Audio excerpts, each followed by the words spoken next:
What is going on, guys? I'm Nick, and today we're taking a look at another case for the iPhone 15 Pro, and it's going to be one from Spigen. I absolutely love the Spigen cases. I think they come in at a great price point, and they offer some pretty nice quality for what you're paying. But let's go ahead and get right into it. This is going to be the thin fit from Spigen. You can see iPhone 6.1 inch 2023. Of course, I had to get the black one. I like how you get the picture right there in the front. Over here in the top left corner, Spigen, something you want. And then just an all white box. Looking at the sides, Spigen right there, nothing at the bottom. And a little bit of information here as we work our way to the back. Just kind of some basic info right here. This is always really important to me. This box made from 90% recycled paper. Always love to see that stuff is being recycled and being taken care of in a nice way for the environment. I'm a big snob when it comes to all of that, and it just means a lot to me. But let's go ahead and get right into it. As I'm opening this up, I'm going to throw the price for the case up on the screen. You can see packaging is really simple, all recyclable material. The case itself comes in this little wrap, and here it is, the Spigen Thin Fit for the iPhone 15 Pro. Really nice black material. It's got a little bit of shine to it, I would say, but not necessarily something to take note of. Get a little bit of Spigen branding right down there. Minimal enough for me to not really mind it too much. As we work our way to the inside, you can see a little bit more right here. Spigen, something you want again. That's really all there is. Now, looking at the sides, you do see right here, it does have their air cushion technology. You can see right there in this corner, which just means that there's extra air pockets built into the corners, which is going to help protect against any kind of corner drops. That's really all there is going on. And of course, I do have to mention the fact that it's a little sad MagSafe is not built into this case. If you're someone who does not use MagSafe and you really enjoy a minimal case, this is a 10 out of 10 recommend. Absolutely love this case. But if you need MagSafe, I'm going to give you a solution as to how to fix this case for that, but it's just sad to see that it's not built in. But let's go ahead and grab the phone and we'll snap it right in. So we have the black titanium iPhone 15 Pro right here, and we're just going to snap it right into this case. Really soft case, really nice and easy to get on, and you can see this is what it's going to look like. I want to work our way over to the front so we can check out the fit. See, really no pull, except right here by the buttons. You do get a tiny bit of pull. I am pulling pretty hard, but it's just by those buttons. And then over at the top, tiny bit of pull right there, nothing too crazy, I would say. And then over here by the cutouts, you do get a bit of pull down there as well. But where it matters, like right here on the sides, extremely stiff. So you really have nothing to worry about. The corners are very stiff. So when if it falls and hits a corner, you don't really have to worry about your phone popping out of there. Looking over at the back, we do have a pretty nice lip going around the camera. So we can talk about some protection right here. You can see right there, that lip is actually very generous and covers those cameras really well. So let's go ahead and put this case down and let's test out the camera wobble if there is any. So go ahead and move it just like this. Do get pretty much no wobble down at the bottom, which is very nice to see. It's not until we work our way up to the top, which you can tell there is a fairly significant amount of wobble there. I wouldn't say that that's the case's fault though, of course. The lenses on here are pretty large. The case just has to accommodate for that. That's just how it works. But let's go ahead and work our way over to the front and take a look at the front lip. I do have a tempered glass screen protector on here, so I don't have a crazy huge lip, but it's still significant enough that I don't mind putting my phone down face down. If you don't have a tempered glass screen protector on here, you are going to get more of a lip, but I do recommend that you use one. Over here on the volume buttons, you can see there is a dedicated button for that action button, which is super nice to see. And I've always loved that the thin fit case from Spigen uses this kind of line cutout. It adds like a sort of texture, lets you know what button you're on. But let's go ahead and test them out.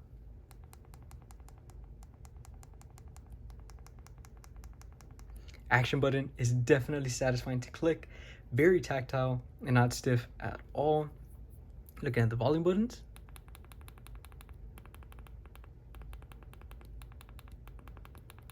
same thing there. They're very tactile and easy to click. You can also see along the side that there's this kind of two-tone going on. This material back here is a little bit closer to like a plastic, and then over here is more of like a TPU style softer material. I actually really enjoy to see that. Let me know what you guys think about it down in the comments. Over here, we do get a rectangle shaped cutout. You already know I absolutely love to see that for the USB-C port down here. And then pretty accurate cutouts for your speaker and your microphone down here. You can see there are different shapes to accommodate for the cutouts. Now, the power button side is pretty much the exact same design. You get the same cutout right there. Just in case this is important to you guys, you do have air slits cut into these buttons. That is going to be for the volume buttons, even the action button, and the power button. They have air slits cut into both sides. Let's go ahead and test this out.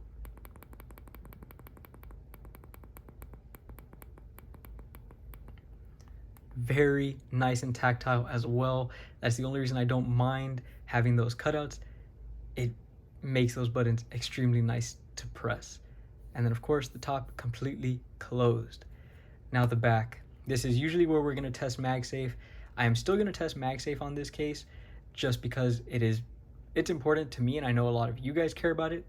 So we're going to test it anyway, but I will give you a solution afterwards just to show you guys how you can fix that. We're going to start with the Spigen OMAG ring, as always, one of my favorite MagSafe accessories, and it does hold it. You can see right there, the case is thin enough that MagSafe accessories do work through it, but you're not going to get any kind of adhesion or anything through there at all. So let's go ahead and try it as a stand as well, just to see. Can kind of tap. Actually, that's pretty solid. If you're just going to use it as a stand to watch videos on, I say go for it. It's really not coming off, and I'm tapping pretty hard on here. You can see right there, it just bent down. It didn't go anywhere. Okay, right there, I tried to adjust it, it did come off. But we're just going to set it down on a table while you're eating breakfast or something. You're going to watch your videos. Totally works for that. Now, of course, we are going to continue with the MagSafe battery pack. Snap this on. Since it's so thin, of course, it is going to be wirelessly charging compatible. That's just fine. But there's really, you can feel where it catches. Even here, you can see it does not interfere with the camera lip at all. Really enjoy seeing that. There's no interference there. But yeah, it's not going to be able to lift the phone really at all right here. So just something to keep in mind. You drop it, it is definitely going to fall off, and something to be aware of for sure. We're going to move that over.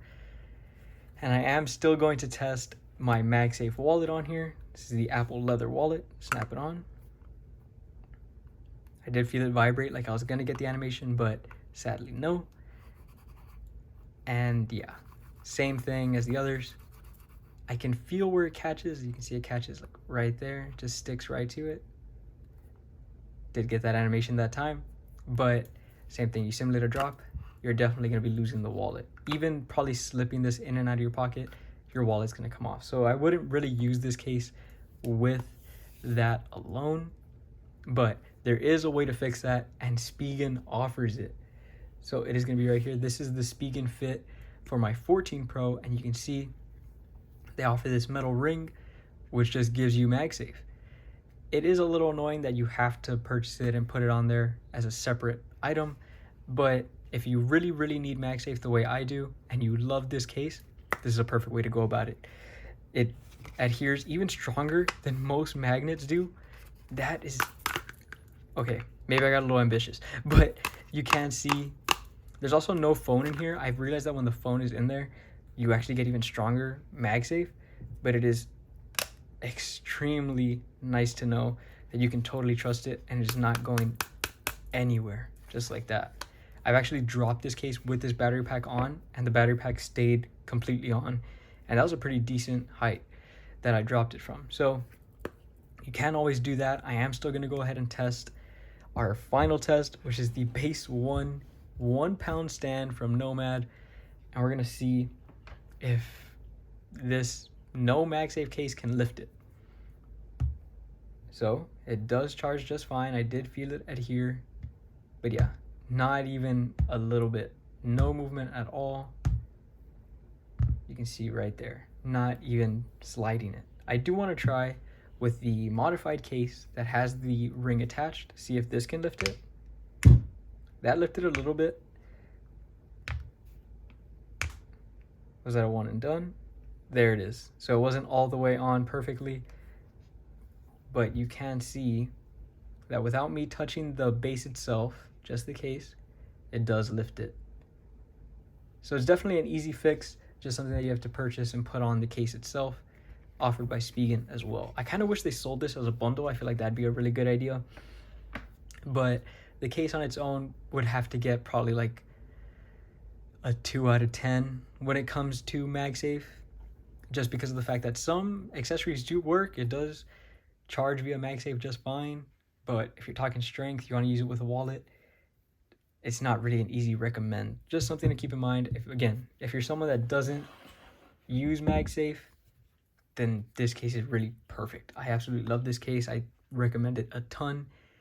And I don't want people to think that I'm trashing on the case because it doesn't even offer MagSafe. It doesn't say it's MagSafe compatible. I'm well aware of that. I just know that there's a lot of people out there that want to see how it interacts with MagSafe accessories. That's all I wanted to show off. But that is pretty much it for this one, guys. I'll give you guys one last look around, and then we'll call it a day. So back to the camera lenses. As you can see, they're definitely protected in there. Moving over to the front, fairly decent lip around the front screen. You do get these very nice buttons, including your action button, covered. These buttons do have air slits cut into them, something to keep in mind. Over on the bottom, generous cutout for your USB-C port, and then accurate speaker and microphone cutouts down there. Over here on the power button side, just the power button, which also has air slits cut in, and then the top is completely closed off. That is really it for this one, guys. Not too much else to look at. I hope you all enjoyed it, and if you did, remember to hit that like button down below, and do not forget to subscribe. It helps me out a ton, and it means the absolute world to me, and it means that I get to keep making these videos for y'all. I absolutely love making them, and I hope you guys enjoy watching them. If you have any recommendations for cases or accessories you want to see me cover on the channel, leave them down in the comments below. I try my best to respond to all of your comments, and I want to cover all the stuff that you guys want to see. So that's it for this one, guys, and I'll see y'all in the next one.